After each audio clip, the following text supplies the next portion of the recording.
వాగ్దానములన్నీ నావి.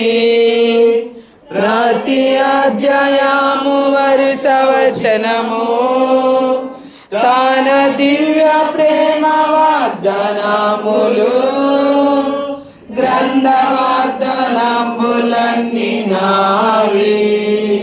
దయచేసి మత్తయి సువార్త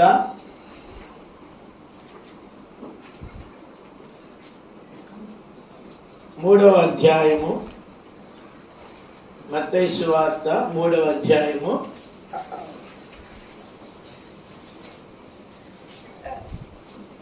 7వ వచనాన్ని మనం కలిసి చదువుకుందాం. మత్తయి సువార్త 3వ అధ్యాయము 7వ వచనం. అతడు కలిచదమే అతడు పరిసయ్యులను సద్దుకైలోను అనేకులు బాప్తిస్మం పొందవచ్చును చూచి, సర్ప సంతానమా, రాబో ఉగ్రతకు నీకు బుద్ధి చెప్పిన వాడెవడు, మారు మనసు తగిన ఫలము ఫలించుడి. గురించి బాబు గిజ్జను ఏంటి సండే స్కూల్కి వెళ్ళినా?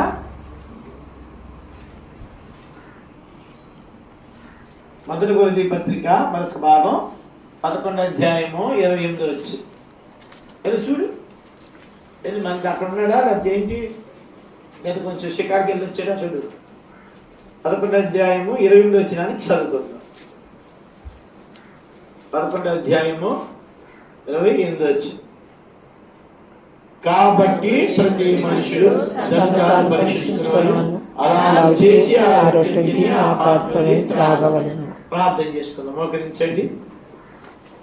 సర్వ కృపణకు దాతమైన తండ్రి, మమ్మల్ని ఆశీర్వదించి దీవించేటువంటి వాడా, మమ్మల్ని ఎన్నడూ విడిచిపెట్టేటువంటి వాడా, మా యావత్ బాధలో మాతో కూడా బాధ అనుభవించే దేవా, మీకు స్తుతి స్తోత్రాలు సమర్పించుకుంటూ మీ పాదం ఎదుకు వచ్చాం.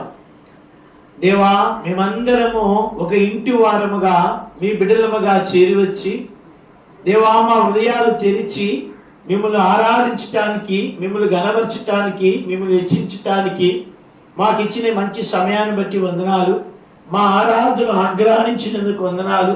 మమ్మలను అంగీకరించినందుకు వందనాలు. తండ్రి, ఎంతో ఎండవేడిలో ఉన్నాము, మీరు ఎరిగిన దేవుడువు కాబట్టి దేవా, మేఘము మా మీద కుమ్మరించుము, మేఘాన్ని మా మధ్యలో ఉంచమని ప్రార్థిస్తున్నాము. తండ్రి, మేమందరము దేవా ఎంతో నైనా మంచి నైనా ఆ యొక్క వాతావరణంలో మీ వాక్యాన్ని అనుభవించినట్లుగా, ఈ మీ వాక్యాన్ని అంగీకరించినట్లుగా మీరు